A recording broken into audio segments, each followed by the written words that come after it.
আমি বসে বলছি চিটাগং থেকে। চিটাগং থেকে, জি বলুন।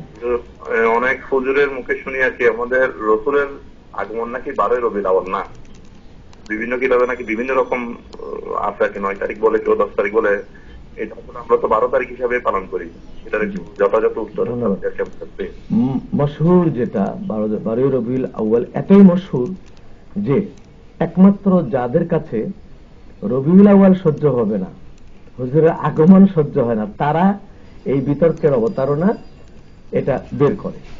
কিন্তু 12ই রবিউল আউয়াল এটা এতটাই মশহুর যে এর বিকল্প কোন ধরনের বক্তব্য, কোন সূত্র এখানে আনা যাবে না। 12ই রবিউল আউয়াল হুজুর সাল্লাল্লাহু আলাইহি সাল্লামের পবিত্র বিলাদত শরীফ, তবে ওফাত শরীফের ক্ষেত্রে এদিক ওদিক তারিখ রয়েছে।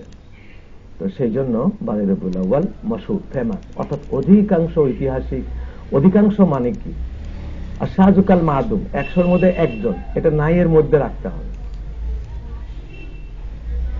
তো সেই জন্য দু একজন কি বলল তারিখের হেরফের, সেটা আমাদের গ্রহণযোগ্য নয়। শতকরা বেশিরভাগ 98 জন যে তারিখের পক্ষে এবং তাদের যুক্তিযুক্ত মতামত উপস্থাপন করেছেন, আমরাও সেটারই পক্ষে 12ই রবিউল আউয়াল। যে আরেকটি ফোন নিয়ে কথা বলছি। আসসালামু আলাইকুম ওয়া রাহমাতুল্লাহি ওয়া বারাকাতুহু। আসসালামু আলাইকুম। ওয়ালাইকুম সালাম। আমি বলতে চাচ্ছি, একটু আগে আপনাকে কল করছিলাম, আমার একটা মেয়ের নাম দিয়েছিলাম যে মুশফিকা আলম সিমরান।